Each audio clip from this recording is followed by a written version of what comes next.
Non, le département n'est pas en déficit. Le département est en difficulté. Certains départements de France, de l'Hexagone, sont en plus grande difficulté que nous. Vous savez pourquoi? Parce que j'ai obtenu la recentralisation du RSA en 2020. Si je n'avais pas obtenu, et nous, collectivement, les élus n'avaient pas accompagné ce mouvement, et s'il n'y avait pas une décision de l'État, on aurait été en déficit.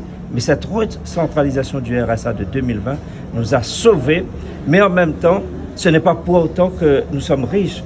C'est que nous avons quand même d'autres difficultés à surmonter avec le vieillissement de la population qui s'accélère, des dépenses obligatoires pour le département de La Réunion, la mise en place d'un plan de rattrapage. J'aurai tout à l'heure une visioconférence avec la ministre du Handicap pour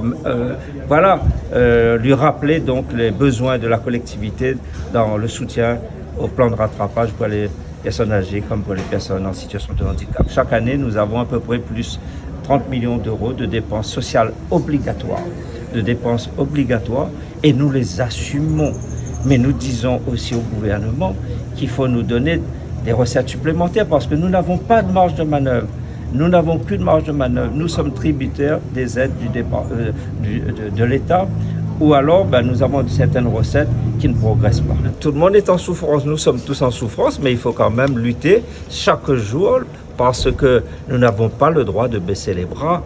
Nous avons une collectivité qui est la collectivité des solidarités envers les jeunes en difficulté d'insertion, envers les familles, envers les personnes âgées, les personnes en situation de handicap. Dans tous ces domaines, nous restons mobilisés.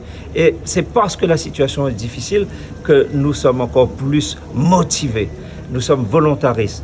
Notre budget est un budget difficile, il faut le reconnaître, à être construit, mais en même temps, nous ne baissons pas les bras parce que la Réunion nous le demande. La Réunion a besoin de solidarité et c'est le rôle du département d'apporter cette solidarité. Demain, je vais encore rappeler à la ministre des Outre-mer combien il est difficile pour nous d'équilibrer notre budget et que la solidarité nationale doit pleinement s'exprimer. Cette solidarité nationale, c'est venir soutenir le département qui accompagne les publics les plus fragiles. C'est difficile quand on sait que le budget national n'a pas été voté parce qu'il y a des mesures qui doivent être votées sur le plan national qui concernent les finances du département. Mais en même temps, je suis en lien permanent avec les autorités à Paris pour qu'on sache à peu près quelles sont les orientations. Nous prenons toutes sortes de précautions pour ne pas mettre en difficulté le département de La Réunion. Et moi, je veux rassurer les Réunionnais, vous avez une collectivité départementale qui, malgré le contexte difficile, reste orientée vers les publics les plus fragiles. Je l'ai dit, les jeunes en difficulté d'insertion. Nous avons accueilli plus de 1000 jeunes dans nos services pour les accompagner vers une insertion durable. Nous avons la carte numérique de 50 €, près de 21 000 familles ont bénéficié de la solidarité au titre de la carte numérique.